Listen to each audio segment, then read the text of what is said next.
So without further ado, let's get it started here. It is time for the crossover with Don Taylor and Rick Dhaliwal. You can catch them Monday to Friday, 10 to noon on Check TV as part of Donnie and Dhali.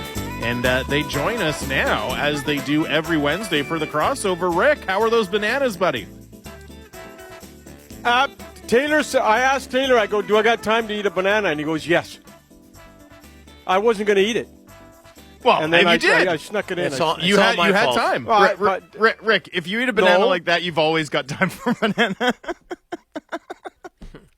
Fiber, potassium. Hey, you don't have to sell me on bananas, nutrients? my guy. I love them. I had one this morning. I just, leisurely ate it. That was honestly, if Ron Popeil was like, and this machine eats bananas faster than any machine, yours for 5 easy payments of $19.99, it would just be Rick Dhaliwal sitting there. Hold on, I thought we were old. You're referencing Ron Popeil? Hey, I goat. love this. Yeah. Who's The that? goat.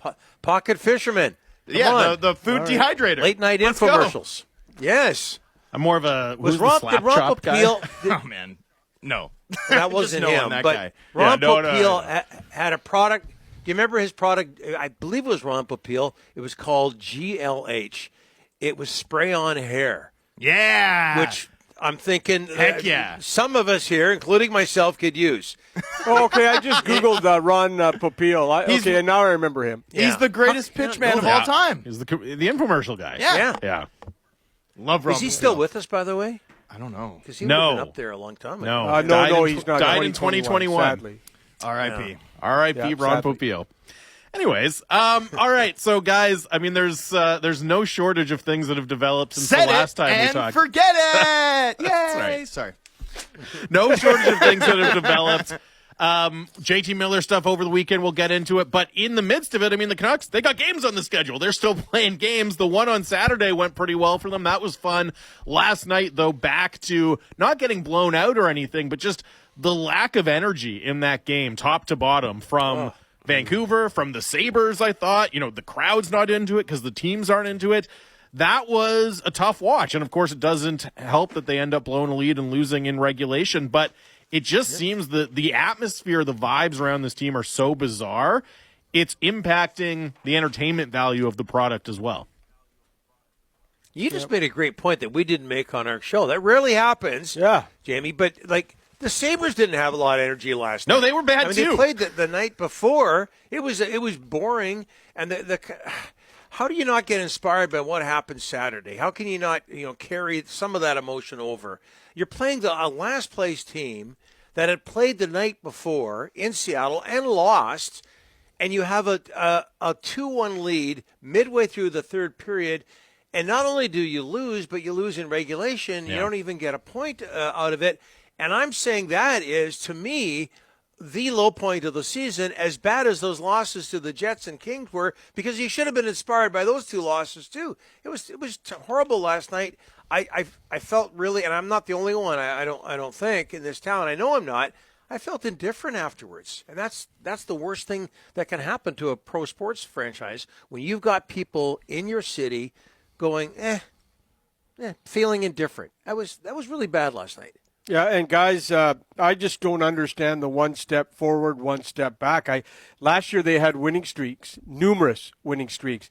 They've gone now basically 8 weeks without back-to-back wins. I don't get that. And they got to get on a heater here soon. They got to get on a winning streak because, look, St. Louis is tied with them, right? Calgary gained a game in hand, and they're 1 point behind the Flames. I give the Flames credit, guys. I think, Thomas, you were one of the guys a few weeks ago, I think it was in a conversation with me on the phone, kind of laughed and said, no, they'll be gone. Give them credit. They got the goaltending in Wolf. I'll give them credit, but I haven't changed my mind. You still think they're going to fold like a cheap tent? Utah's the threat. What? It's Utah. Utah's the one to watch for. Calgary, I don't think is going to have staying power. St. Louis, I don't take seriously at all. But Utah, I do. Utah, I think, is the threat. Okay, we'll keep an eye on that. But I just don't understand how this team can, never mind a winning streak. I mean, they can't win 2 in a row. I just don't get it. You remember they beat Florida at home 4-0, and everyone was like, okay, this is it. And the next game, Hockey Night in Canada, 5-1 loss to the Bruins. Like the way they go from victories that are really significant and great to absolutely like losses that you just shake your head. I mean, Buffalo played the night before in Seattle, and not only did they play the night before, they coughed up 6 goals. Like, if you look at Buffalo the last 2 games, they've allowed 11 goals, and then here come the Canucks, who haven't scored more than 3 goals in their last 7 games. They haven't been able to, get over 3 in 7 consecutive games. And the schedule is not getting easier, guys. Never mind the Oilers tomorrow. The Capitals are here Saturday. You mentioned the Blues, Thomas. You got to go to St. Louis and Dallas next week. They haven't played Dallas all year. So the schedule is not going to be very nice to them as well. It was supposed to be easy last night. Yeah, exactly. That was the one break, and they couldn't come through. But, Jamie, you said just that no energy in the building. Yeah. Even if they won last night, it was just like, wow, man, it was just completely dead. But I was looking forward to it so much after Saturday. There was energy during that second period shift. That 1 second period shift where the Sabres had multiple sticks break and Besser, Pettersson, Hughes. That was fun. You could feel the anticipation, but man, there have been so few moments. Like even their first goal, right? It's a deflection off the end board. Well, that's what I want to be clear. I'm not ripping the fans. No, the team has to give them energy to feed off at a certain 100%. point, right? And they're just not doing that at all. I mean, the first period was like a David Hume treatise on. Just what we were all thinking, of on course. religion. Yeah. No, I mean, Can we get back to Ron Popeil? Imagine the most boring thing you could spend doing with your time. Yeah. That's what the first period was, a David Hume treatise. Anyway, so you've already put the fans behind the 8 ball, then the club falls behind, then you get back into it with a bounce, and then you get that shift, and like for a moment you could feel it. But you come into the third period, and the Canucks have nothing again until after J.J. Peterka breaks the game open twice. And I actually liked what the Canucks were able to generate after they fell behind. That urgency was just completely absent from their game, aside from that moment, and aside from one moment where Hughes, Pettersson, and Besser combined to smell some blood in the water. And it's like, okay, great. 7 to 8 minutes in which the vibes looked on, in which you looked like a hardworking team with some juice. This team's not good enough to get away with 10 good minutes against the Buffalo Sabres. And by the way, that's a problem in and of itself. And we've talked about this before, but the thing that really bothers me about this team, and should bother Canuck fans and the Canucks themselves, is that you just mentioned, that one shift in the second period and what happened at the end of the game or near the end of the game when they fell behind. The rest of the evening, they didn't really have it. All last season, Rick Tocchet talked about that sometimes there are games or there are nights, there are moments when you don't have it, and you have to be professional enough to overcome that. And they just haven't done that this year at all. I thought that was great last season. I love what he said, because I don't care what level of sports you've played, you've all had moments or nights where you just don't have it. But at the professional level especially, you have to fight through it. And they just don't this year. And I don't know about you guys, but looking at Rick Tocchet postgame, pretty much the last few weeks, but last night, he looked defeated. He looked beat up. He looked stressed out. He looks like a guy who is run out of, trying to figure this out. And for the crowd out there that wants Tocchet fired, so who's coming in to be the fourth coach in 4 years? Like, who's going to work with this core? Travis Green couldn't fix it. Bruce Boudreau couldn't fix it. Tocchet can't. Oh, but there's somebody out there that's going to come in and work miracles with this core and get them to where they want to. And here's the other thing on Tocchet. I'm sorry, guys, but Alvin just said, the general manager just said 2 days ago, we like him, we want to sign him long term, and everybody wants him fired, but the management wants him back. But I'm not so sure that guy right now has got the warm and fuzzies about returning to Vancouver.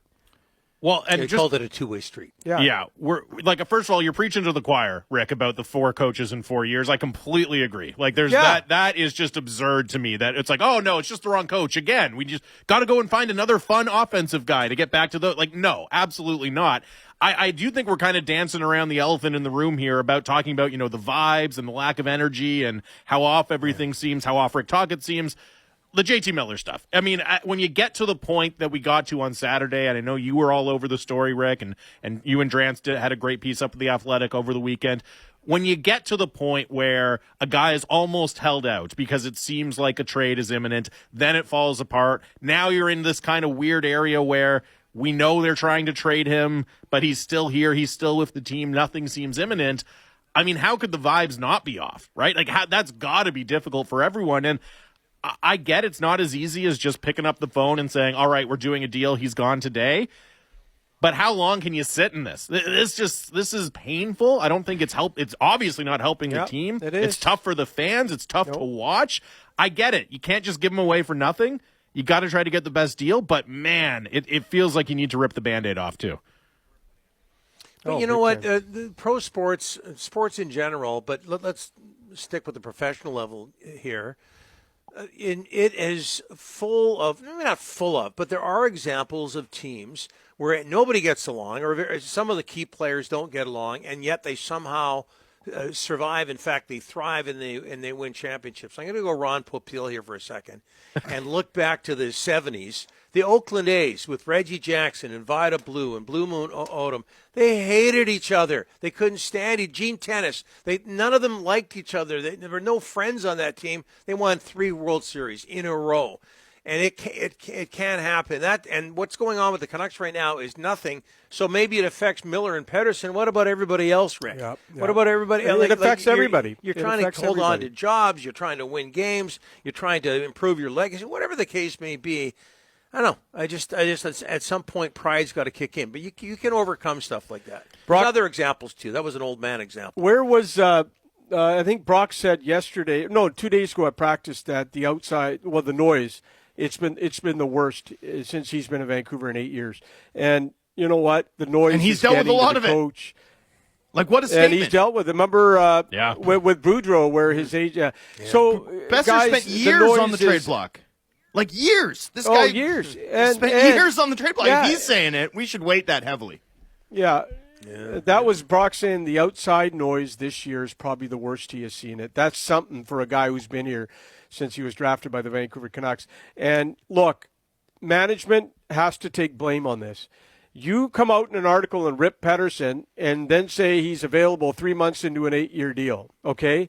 You are inviting tons of media across North America to look into the Vancouver Canucks. Every single day, you can see a top insider with something to say about the Canucks. Miller's going here, there. Pedersen's going here, there. This outside noise, it has affected the dressing room. It has affected the coaches, and they will gladly tell you it has. And Tocchet wasn't brought here to babysit. He wasn't brought here to babysit 2 guys, 2 stars who don't get along. That's not a part of the negotiations and going to a team. Oh, by the way, you gotta babysit 2 guys who don't like each other. It has been a chaotic year. It has been an absolute. And again, I keep using the word, and I'm sorry, but the noise ain't going to stop until one of those 2 is traded. It's not. Well, it's also not just, I feel like we've come to a point in hockey where we are so differential in how we speak to players, right? That we say things or ask questions about the outside noise as a proxy for just general dysfunction, right? It's like, let's call it outside noise, because if we call it, what about the dysfunction in your locker room? They'll be like, no, that's all you guys. That's all. Well, you're not why there. That's you guys. Why are you guys playing with no heart? Yeah. You don't. It's not all us. We're watching you guys play. Like, you can't hide in this market. We know what we're seeing. We saw you guys try last year. We know you're not now. Like, we know there's something off. That's not outside noise. That's real, right? Like, there's a real dynamics issue, clearly, that the club is grappling with here.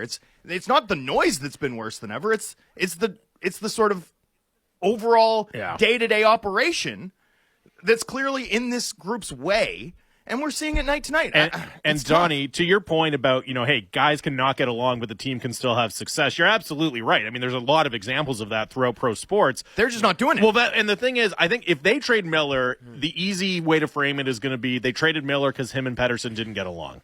But to me, it's going to be they traded Miller because the core has shown over a period of 6 years they're not capable of consistently competing at a high enough level. And maybe that's related to him and Petey not getting along, you know what I mean? But I don't think it's going to be as simple as, oh, well, these guys really didn't like each other, so we had to trade one. I think it's much more this core, for whatever reason, just can't mesh consistently enough to go get it done on the ice at a high enough level. I think year after year, the way most good teams do. They're related, but they're distinct things. Yes, I agree. Yeah. Yeah, the core as it's constructed right now doesn't seem to be working. Maybe last year was a blip. And I know a lot of the people that we've have on who've played in the National Hockey League, they will say something like this when it comes to the feud between the reported, rumored feud between Pettersson and Miller, or even when you talk about all the negative media attention, that they will say, okay, you're telling me that when you go into the corner to battle somebody, your first thought is, that JT Miller, I can't stand him, and I'm going to lose this battle. No. I just don't think it happens. I think what you said is bang on. It's like, hey, forget not getting along. This core just is not working. But maybe it's as simple as that. But I will say it didn't start with the core talk. It started with the leave of absence and then the issues with Pettersson and Miller. That's where I think the foundation of this, where we are with Miller, started. I don't think it was this core's not working, because the core last year went to Game 7 against Edmonton just a few months ago. This whole thing started with Pettersson and Miller, and now we're at a position where they're desperately trying to get rid of Miller, and it may happen today, or it may happen at the deadline. It may happen at the Four Nations, or it may happen in the offseason. We don't know. The Four Nations that Connor McDavid will not be playing in. Maybe JT Miller should pull out in protest of how he's being treated by the Canucks here. I was just thinking. It's not. I was thinking this today on my walk over. It's not like good news for the NHL. They didn't script it this way or anything. But given the potential for there being like a political context that heightens the stakes of a Canada-U.S. matchup at the Four Nations tournament, I actually think they've sort of slipped into having this head-to-head best-on-best duel at like the perfect time. You're talking about the tariffs. Yeah. Well, there's pride on the line now for real. There's like stakes. Like, I was always told about Let's like the go back Summit to Series. David Hume. I just want to see. I want to see the Pettersson Miller USA Sweden matchup. There you go. That's what I want. Isn't that what everyone wants to see? Especially if a trade happens before that. I hadn't even considered that. I've made this prediction. I don't know who's going to win this tournament, but I know that Canada will be in a very important game against either Sweden or the States, and JT Miller or Elias Pettersson will come up with a giant moment, maybe an overtime winning goal. Mark it down. Mark it down. It will happen. Or a massive hit. Yeah. Well, that's that. There's that too. Maybe on Pettersson if it's USA Sweden. Now, the content. For the content, we boys. need it.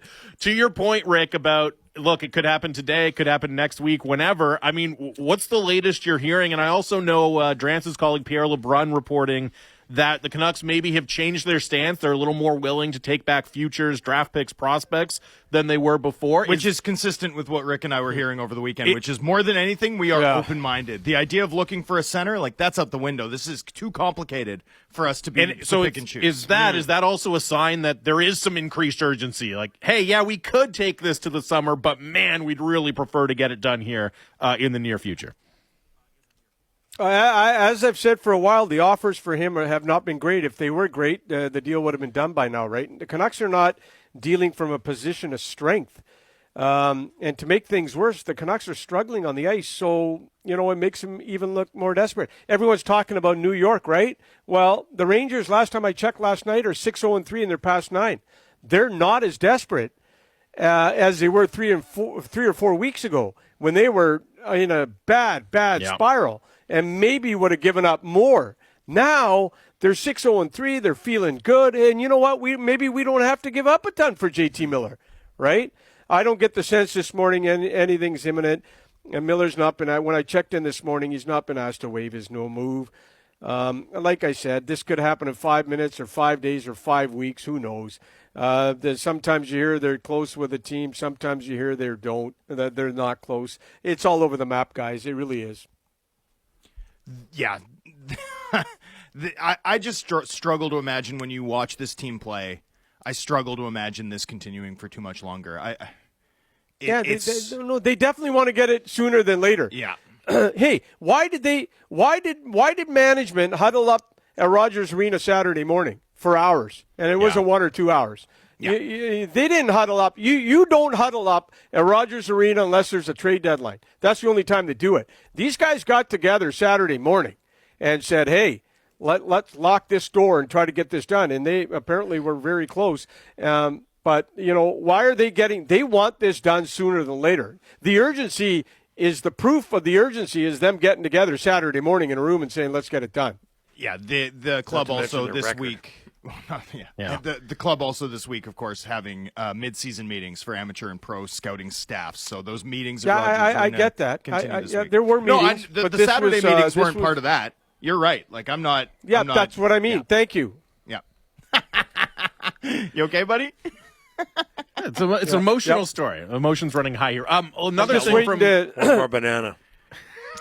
I got to get that other banana in. Another thing from last night, Thatcher Demko spoke after the game and, obviously admitted he's saying, hey, I know I haven't been good enough since I've come back. And I think he even said he's kind of lost touch with his game in his absence. And, Patrick Alvin said they really want to see more Thatcher Demko here down the stretch. And obviously, one, that's you hope he can get back to form and help your team win some games. But two, you just have to get some more information about him going into the offseason. But I got to say, look, hey, he could get right all of a sudden here and go on a run and look like the old Thatcher Demko from now until the end of the season. I know he's eligible for an extension on July 1st. It's very hard for me to imagine a situation where the Canucks are eager to extend him on July 1st, given all of the uncertainty around his health and his game right now. Well, what do you guys think? We argued about this earlier today, or had a conversation about it earlier today on our show, and just how much Thatcher Demko, who has pulled for this guy in the past, how much he misses Ian Clark. And this is nothing against Marco Torrenius, is it? Torrenius. I don't know why I'm not. Torrenius. Torrenius, close. What about Luau? You had trouble with that earlier today. Luau. But how much does he miss Ian Clark? Because it just seemed like they had such a strong relationship that obviously worked well. It was Ian Clark, and Thomas, you can tell me if this is wrong or not, but it was him who pulled for Artur Silovs to be inserted into the playoffs last year. And look how he played. Look how he's playing this year without Ian Clark around on a regular basis. Great I points. just wonder how much do they miss this guy? And I know his body's breaking down. He can't go on the ice as much as he would like to, or much as the Canucks would want to. But I just wonder how much they miss him. Sure. And how much Thatcher misses him. I think it's a very fair question. There's a long history.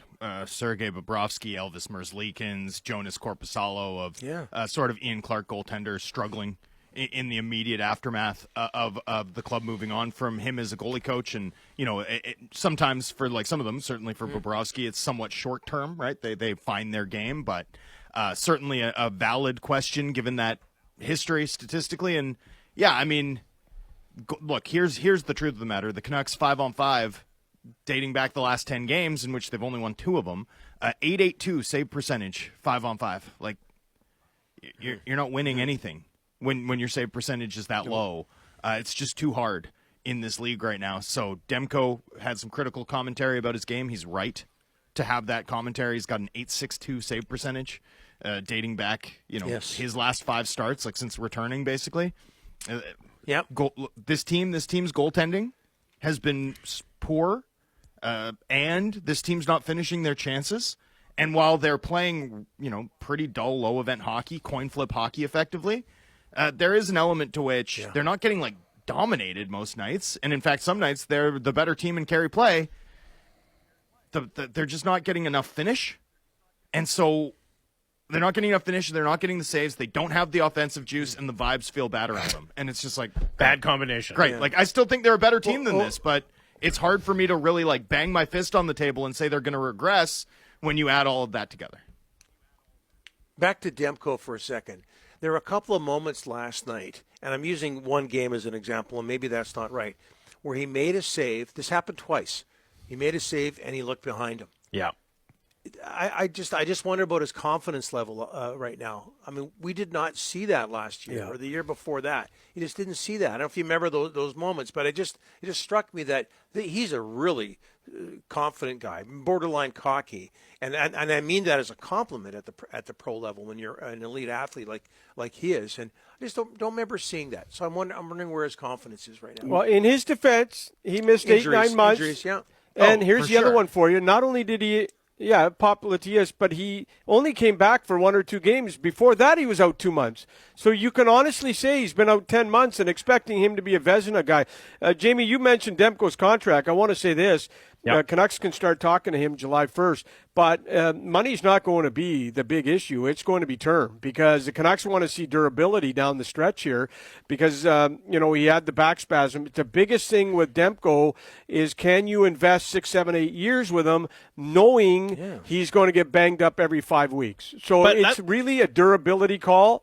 But that's kind of my point. Even if he's healthy from now to the end of the season, like, is that convincing you to go 6 or 7 years with Demko, right? Yes. I don't think so. It'll help his cause. It'll help the Canucks' cause to say, there's you know what? history there, Rick. He is 100% not going to be on the injured list every 5 weeks. I mean, there is something to say. Look at the Boston goalies. They got 8.2, Swayman and Ullmark. Both those guys, but they never played 55, 60, 65 games. Go look. It was in the 40s and high, I think, low 50. If Thatcher's going to get paid, he's going to have to prove to this team his durability. He can stay in there a long time and get back to his Vezina season, which he had last year. But come on, guys, he was out 10, 11 months. Both of you guys, if I take you out of the 650 lineup for 11 months, what are you going to be when you get back? Crap. I don't want to think about it. The ratings will go down. Is that even possible? I'd come back with a full head of hair, man. Yeah. Relaxed, feeling good, mellow. Yeah. I get 10 months away from Drance? I don't know. I'm interested. Tell me more. All right. You guys have a week. Well, I was going to say you have a week away from Drance, but that's not true because you talked to him on Friday on your shows. But you got a couple days away from Drance. We'll do this again next week. Thanks as always, guys. This was fun. Thanks, guys.